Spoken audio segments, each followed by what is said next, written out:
Varicose veins కి సరైన చికిత్స కోసం సంప్రదించండి ఎవిస్ హాస్పిటల్. నమస్కారం. కార్తీక పురాణం 21వ అధ్యాయంలోకి వచ్చాం. 21వ రోజు కథ కూడా చాలా ఆసక్తికరంగా ఉంటుంది. పురంజయుడు యుద్ధంలో నుంచి పారిపోయి కోటలోకి చేరుకున్నాడు. ఆ స్నానం చేసి ఇంక ఏం చేయాలో దిక్కు తోచని స్థితిలో, అంటే తను రాజ్యాన్ని కోల్పోతున్నాడని అర్థమైనాక ఆయన పునరాలోచన చేస్తున్నాడు, దేనివల్ల నేను ఓడిపోయాను అని. ఆ సమయంలో ఆయన పురోహితుడైనటువంటి సుశీలుడు ఆయన దగ్గరకు వచ్చాడు. రాజా, నువ్వు దైవబలం లేదు, నీకు శత్రువుల్ని గెలవడానికి నీ సామర్థ్యం ఒకటే చాలదు, దైవబలం కావాలి. మీకు కులగురువైనటువంటి వశిష్ఠ మహర్షి నీకు చెప్పడానికి చాలాసార్లు ప్రయత్నం చేశాడు. ఆయన అంతకు ముందు కూడా చెప్పాడు, హోమాదులు మానద్దు, యజ్ఞాదులు మానకూడదు, చాతుర్మాస్య వ్రతం తప్పకుండా రాజైన వాడు ఆచరించాలని చెప్పినా నీవే స్వయంగా నేనే భగవంతుణ్ణి ప్రభువుని అని భావించావు.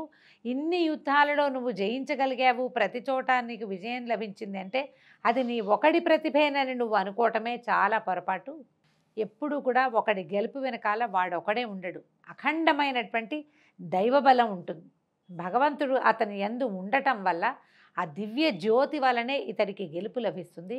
మానవుల గెలుపు ఎప్పుడూ వారి పూర్తి స్థాయిలో సొంతం కానే కాదు. నీ వెనకాల నిలబడి నీకు యుద్ధంలో జయాన్ని లేదా నీ తాలూకు గెలుపుకి కారణమైన భగవంతుడికి నువ్వు చేయవలసిన క్రియలేవి చేయకపోతే ఎట్లా? ప్రధానమైనది నమస్కారం. నీవంటూ ఒకడి ఉన్నావు, అందువలననే నేను గెలిచాను అని భగవంతుడికి ఒక జ్యోత ఇవ్వటం. సాధారణ మానవులైతే ఈ పని చేయాలి. రాజైన వాడు ఏం చేయాలి? నిత్యము భగవంతునికి అర్చన చేయాలి. భగవత్ స్వరూపులుగా భావించబడేటువంటి గోబ్రాహ్మణుల యందు శ్రద్ధ వహించాలి. భూమిని బంగారంగా భావించాలి. ఆమె రాజు భూభర్త అయినప్పటికీ భూమిని తల్లిగా భావించి సేవించాలి. ఆమెను ఎంత బాగా చూసుకుంటే రాజు యొక్క వృద్ధి అంత బాగా ఉంటుంది. కానీ నువ్వు ఏ క్రియ చేయలేదు, వినోద కార్యక్రమాలకు ఎక్కువ అవకాశం ఇచ్చి ప్రజారంజకత్వాన్ని వదిలిపెట్టావు, ధర్మాన్ని వదిలిపెట్టేశావు. కాబట్టి నీకు ఈ పరిస్థితి వచ్చింది. ఇప్పటికీ మించిపోయిందేం లేదు. యుద్ధంలో పూర్తి పరాభవాన్ని నువ్వు పొందలా, అంటే పరాభవాన్ని పొందేవు, పారిపోయి వచ్చావు. కాబట్టి పరాజయాన్ని ఇంకా పొందలేదు. ఇది పరమ పవిత్రమైనటువంటి కార్తీక మాసం. లెక్క ప్రకారం నువ్వు చేయవలసిన చాతుర్మాస్యంలో చివరి మాసం ఇది. చివరి 15 రోజులు, చివరి 10 రోజులు చాతుర్మాస్య దీక్ష ఎలాగూ ముగిసింది. కనీసం ఈ పవిత్రమైన మాసంలో, అంటే కృతికా నక్షత్రంతో చంద్రుడు కూడి ఉన్నటువంటి ఈ మాసము అత్యంత ఫలప్రదమైనది. ఈ మాసంలో చేసినటువంటి పూజ, దానము, జపము, తపము, స్నానము కూడా విశేషమైన ఫలితాన్ని ఇస్తాయి. కాబట్టి ఇప్పుడు కూడా మించిపోయింది లేదు, ధర్మాచరణ చెయ్యి అని ప్రబోధించాడు. దాంతో అంటే ఏం చేయాలో దిక్కుతోచని స్థితిలో ఉన్నటువంటి పురంజయుడు ఆ సుశీలుడి పురోహితుడి పాదాలు పట్టుకున్నాడు. మహానుభావ, నీ వల్ల నాకు జ్ఞానోదయం అయింది. నేను ఏ పొరపాటు చేస్తున్నానో నేను ఇన్నాళ్ళు తెలుసుకోలేదు, ఎవరైనా చెప్పినా నేను వినలేదు. ఇప్పుడు వినవలసిన సమయం వచ్చింది. వశిష్ఠుల వారు ఏది ఉపదేశించారని చెప్తున్నావో అది నాకు ఉపదేశించు, నాకు మార్గోపదేశం చెయ్యి, ఏం చేయమంటావో చెప్పు అని అడిగేసరికల్లా అప్పుడు ఈయన ఏం చెప్పారంటే, పౌర్ణమి నాడు, అంటే చాతుర్మాస్యం అయిపోయింది, ఏకాదశి పూర్తయిపోయింది, కానీ పౌర్ణమికి దగ్గర ఉందన్నమాట. పరమ పవిత్రమైన కార్తీక పౌర్ణమి కానుక శ్రీహరిని ఆరాధించు. భక్తవరుదుడైన శ్రీహరి ఇష్టకామ్య సిద్ధిని కలిగించి నిన్ను అనుగ్రహిస్తాడు. నీ రాజ్యాన్ని నువ్వు గెలుచుకుని విజయుడివై తిరిగి వస్తావు అని ప్రబోధన చేశాడు. అయితే ఏమైంది? ముందు రోజు సాయంకాలం ఇది జరిగింది.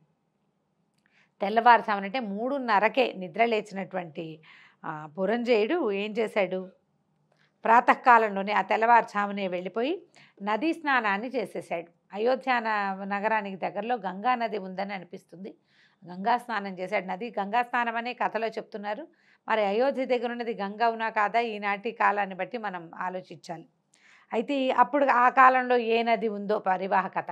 నదీ స్నానాన్ని చేసి నది యొక్క తీరంలోనే షోడశోపచారాలతోటి విష్ణువుని సాలగ్రామ స్వరూపంలో అర్చన చేశాడు.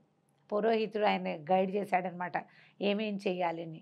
అక్కడి నుంచి ప్రత్యేకంగా బంగారంతో దీపపు కుందుల్ని తయారు చేయించి దీపాన్ని వెలిగించి సాక్షాత్ సువర్ణ దీప దానాన్ని కూడా స్వయంగా స్వహస్తాలతోటి చేశాడు. అక్కడి నుంచి ఎక్కడైతే తను దీపదానాన్ని చేశాడో అక్కడి మృత్తికని, అక్కడి మట్టిని, ఆ నేల మీద మట్టిని శిరసున సింధూరంగా ధరించాడు. ధరించి షోడశోపచారాలతోటి శ్రీహరికి పూజించాడు. తర్వాత వేద విధులైన బ్రాహ్మణులకు దాన ధర్మాలు చేశాడు. ఎన్నో పుష్పాలతోటి విష్ణువుకి అర్చన చేశాడు. ఇది నదీ తీరంలో విష్ణువార్చన చేసి సమీపంలో ఉన్నటువంటి శివాలయానికి వెళ్ళి శివాభిషేకం చేసి అక్కడ కూడా అర్చకుల్ని ఆదరించి, అంటే ఉత్సాహవంతుడిగా ఇంత పూజ చేసేసరికల్లా అఖండమైన దైవబలాన్ని ఆర్జించుకున్నానన్న సంతోషంతో మళ్ళీ వెనక్కి కోటలోకి నడిచాడు. ఇంతలో ఏమైందట, వెళ్తుంటే అంతఃపురానికి మెడ నిండా తులసిమాలలు, నుదుటిపైన విభూతిపైన విష్ణునామాల్ని 12 పుండ్రాలు ధరించినటువంటి ఒక వృద్ధ బ్రాహ్మణుడు ఎదురయ్యాడు. పురంజయుడితో చెప్పాడు, మహారాజా, నువ్వేమీ విచారించకు, నీ సైన్యాన్ని కూడా తీసుకుని నీ శత్రువుల్ని ఎదిరించు, విజయాన్ని పొంది వర్ధిల్లుతావు, నీ రాజ్యం నీకు తప్పక లభిస్తుంది అని చెప్పి అదృశ్యుడయ్యాడు. ఈ అదృశ్యుడైపోయినటువంటి వృద్ధ బ్రాహ్మణ స్వరూపాన్ని గమనించిన పురంజయుడు ఆయన సాక్షాత్తు శ్రీ మహావిష్ణువేనని, తనకి జ్ఞానబోధ చేయటానికి ఈ సుశీలుని రూపంలోనూ తర్వాత ఈ వృద్ధ బ్రాహ్మణ రూపంలోనూ వచ్చాడని తెలుసుకుని భగవంతుడిచ్చినటువంటి ఉత్సాహంతో ఆ రోజు ఉదయకాలం యుద్ధానికి బయలుదేరాడట.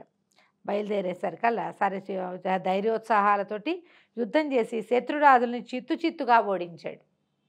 ముందు రోజు నీరసంగా వేసిన బాణాన్ని వేసినట్టు పక్కకి పడేసి లేదా శరీరం మీద గుచ్చుకుని చతికిలపడిపోయిన రాజు తెల్లవారేసరికి ఇలాంటి ఒక ఉత్సాహాన్ని ఎట్లా పుంజుకున్నాడో తెలియలేదు. దుర్నిరీక్షుడిగా కనిపించాడు. అతను చూడలేకపోతున్నారనమాట. అఖండమైనటువంటి దైవ బలం వల్ల పురంజయుడి వైపు శత్రురాజులు చూడని కూడా చూడలేకపోయారు. ధర్మబలం లేకపోతే పేలవమైన దృక్కులతోటి ఉంటారు వ్యక్తులు. ఎప్పుడైతే ధర్మం మనకి తోడై ఉంటుందో మనని ప్రపంచం చూడలేదంటే సూటిగా చూడలేరు. కళ్ళెత్తి చూసి కళ్ళల్లో కళ్ళు కలిపి మనం యువతలవాడు యుద్ధం చేస్తుంటే ఓడించగలిగి ఆ శక్తి మిగిలిన ప్రపంచానికి ఉండదు. ఎవడైతే ధర్మంతో ఉంటాడో వాడు దుర్నిరీక్షుడుగానే ఉంటాడని కార్తీక పురాణంలో స్పష్టంగా చెప్పారు. తర్వాత విజయలక్ష్మిని వరించాడు. మొత్తానికి యుద్ధంలో గెలిచాడు పురంజయుడు. జనక మహారాజా, శ్రీహరి యొక్క కరుణా కటాక్ష మహాత్మ్యం వల్లనే తండ్రి ఇచ్చిన విషాన్నైనా తాగి అది అమృతంగా మారడంతో ప్రహ్లాదుడు బతికి బయటపడ్డాడు. శ్రీహరి అనుగ్రహంతోనే బాల ధ్రువుడు చిరంజీవిత్వాన్ని పొంది అత్యున్నత స్థానానికి, నక్షత్ర మండలానికి, తారామండలంలో ఒకటిగా ధ్రువుడు చేరుకోగలిగాడు. ఈ కార్తీక స్నానము, దీపారాధన, పరమాత్మ యొక్క అర్చన ఏ జాతి వారికైనా, ఏ వయసు వారికైనా, ఎవరికైనా కూడా పుణ్యాన్ని కలిగించి ఈప్సిత సిద్ధిని ప్రసాదిస్తుంది. భక్తవత్సలుడైన శ్రీహరి కృపాకటాక్షాలకు పాత్రులై వాసిష్ఠ, వ్యాస, అంబరీష, సౌనకాది మహర్షులెందరో తరించారు. నిరాకారుడు, నిరంజనుడు, నిర్వికల్పుడు, సహస్రభానుతేజుడు, సర్వాంతర్యామి, నిత్యానందుడు అయినటువంటి పరమాత్మ శ్రీమన్నారాయణుడుగా సాకారుడై 14 లోకాలను తన గర్భంలో ఉంచుకొని కాపాడుతున్నాడు.